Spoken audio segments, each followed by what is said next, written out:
வணக்கம் மக்களே, சட்டப்பேரவை தேர்தலுக்கு முன் இடைத்தேர்தலா?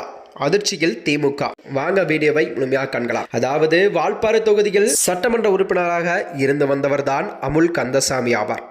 இவர் அமுல் கந்தசாமியான இவர் நேற்று காலமானதை தொடர்ந்துதான் அந்த தொகுதியில் இடைத்தேர்தல் கண்டிப்பாக நடத்தப்பட வேண்டும் என்று அவரது கட்சியின் ஆதரவாளர்கள் தெரிவித்துள்ளனர். அந்த நிலையில்தான் வால்பாறை தொகுதிக்கு இடைத்தேர்தல் 6 மாதத்திற்குள் நடத்தப்பட வேண்டும். நடத்தி முடித்த பின்னரே வால்பாறை தொகுதிக்கு சட்டமன்ற உறுப்பினர் தேர்வு செய்யப்பட வேண்டும் என்று அக்கட்சியின் தரப்பினரால் மக்கள் மத்தியிலும் பேசப்பட்டு வருகிறதாம். இதனைத் தொடர்ந்துதான் இந்த பேச்சுவார்த்தையானது அதிமுக கட்சியில் பேச்சுவார்த்தை நடைபெற்று வருகிறதாம். அந்த தொகுதிக்கு யாரை நிறுத்தப் போகிறார்கள், அவர்களின் பெயர் என்ன என்று அறிவிக்கப்படாத நிலையில் தான் உள்ளது என்று கூறப்படுகிறதா. மேலும் அதனைத் தொடர்ந்து 2026 பேரவை தேர்தலுக்கு முன்னரே இடைத்தேர்தல் நடத்துவதற்கு முன்பாக தேர்தல் ஆணையம் எந்த ஒரு அறிவிப்பையும் இதில் வெளிவிடவில்லை என்று கூறப்படுகிறதா. மேலும் அது மட்டுமன்றி வால்பாறை தொகுதியில் நடக்கவிருக்கும் இடைத்தேர்தலானது அதிமுக கட்சிக்கும் திமுக கட்சிக்கும் இடையே பெரும் போராட்டமாக இருக்கும் என்பதை மக்கள் மத்தியில் கூறப்படுகிறதா. மேலும் இது போன்ற வீடியோக்களை தெரிந்து கொள்ள நமது சேனலை மறக்காமல் சப்ஸ்கிரைப் செய்து கொள்ளவும். நன்றி, வணக்கம்.